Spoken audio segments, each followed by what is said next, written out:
Hey guys, welcome to Boxing Squared for boxing news and views from around the internet.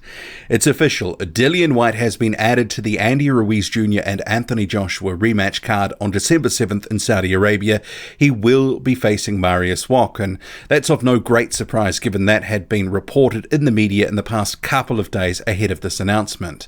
So Whyte and Wach, and you can see here on screen, they've also announced Tom Little versus Magomedrazel Majidov, and that in itself was no surprise either because Eddie Hearn had already announced that through videos with interviews with IFL, etc. a couple of weeks back, but officially on the bill now. And then there's also a lower weight class fight on the right here. But overall, this brings the total of heavyweight fights confirmed for the card to 5.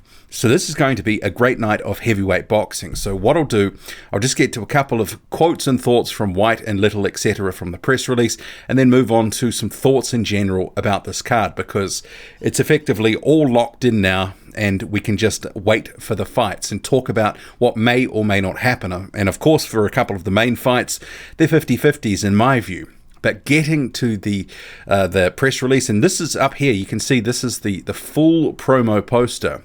Ruiz Joshua, you've got Povetkin Hunter, you've got Whyte Wach, you've got Hrgović and Molina, and Little and Majidov. So it's a pretty decent lineup, but not all of these fights are going to be hugely competitive, but there's some big names. I don't want to call them mismatches, but some of them are close to being that. But at the top of the bill, Ruiz Joshua and Povetkin Hunter, the main event and co-main event, those are going to be some tasty fights. But in terms of the comments here, so Whyte says, I'm delighted to be fighting in Saudi Arabia against Mariusz Wach. He's probably got one of the best chins in the heavyweight division. I'll jump in there. I think, certainly a couple of years ago, he was still holding on to that claim. But since then, he's been going downhill at a rapid rate, and he was knocked out by Martin Bakole earlier this year. So he is going to be facing a much faded version of Mariusz Wach. This isn't the Mariusz Wach who was competing for a title, say 5 or 6 years ago. So he says, I've been training and working hard to fight, so it's great to get a date, and it's very exciting for me to be fighting somewhere different like Saudi Arabia. I want to fight in different places and different settings, and this card has the biggest heavyweight fight on it that we've seen in years. I'm just going to keep chasing world titles, so if I keep winning, then I hope to land that world title shot in 2020. That's the plan for December 7th. So no mention there, and of course this is a piece of PR, public relations by Matchroom, no mention of his current situation with UCAD, and I'm sure even by now in this point of the video there's going to be a whole bunch of comments, where's the B sample and all that sort of stuff. And I've had a few people sort of saying, why is no one mentioning that? But I can't go into 2 minutes of context every single video about it. We just have to wait to see what happens with UCAD now. He was cleared to fight in that one against Oscar Rivas. There's a process going on with UCAD. I can't say too much more because it's all been said. But in terms of Eddie Hearn, he says this wraps up a huge card for what will be a historic night for the sport. 10 big heavyweights will descend on Diriyah to cause a shockwave through world boxing as Saudi Arabia hosts one of the biggest heavyweight fights of all time. 10 days to go. Okay, it doesn't actually have anything from Mariusz Wach there, but he has posted, obviously, to his social media that he is going to be facing Dillian Whyte. And you can see here, so Whyte and Wach, and then obviously on the left, Tom Little and Majidov, and Peccio and Price. But it's a card that is dominated by heavyweight. So 5 official fights on the card. And Dillian Whyte, his Instagram here, so he says, they all must have forgot we still here and we still been working. Let's go, champ. Excited is an understatement. Let's go, baby. Let's go.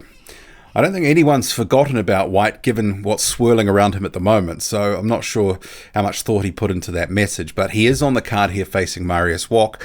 Quick take on that is Wach is faded beyond belief now. He still has a decent chin. It's probably not what it once was. Whyte probably goes several rounds with him at least. It's good activity. He probably stops him, if not gets a wide points decision. But I guess one thing for Whyte to try avoid is to try avoid making this a stinker, because he has been in a couple of fights before, like the Robert Helenius one, where it was just dreadful watching. And Mariusz Wach, a big guy similar to Helenius, and if he gets all negative because it starts to become quite tough for him, it could devolve into something where it's not a good spectacle. So he's got to try avoid that, try to really put a beating on Wach and try to take him out of there. In terms of the rest of the card, so you can see here with all these different fights here, it is a good card, a stacked heavyweight card, but not all the matchups are that competitive.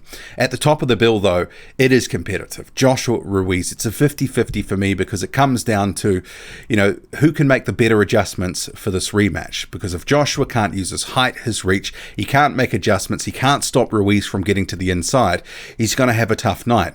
And Ruiz will know what Joshua is going to do because he's already said it a number of times. He's going to be on the back foot, as Ruiz has sort of put it. He's going to be running and he's going to be trying to use the jab, keep it long. He knows what Joshua is going to do, so he'll have to make his own adjustments to overcome Joshua's likely game plan.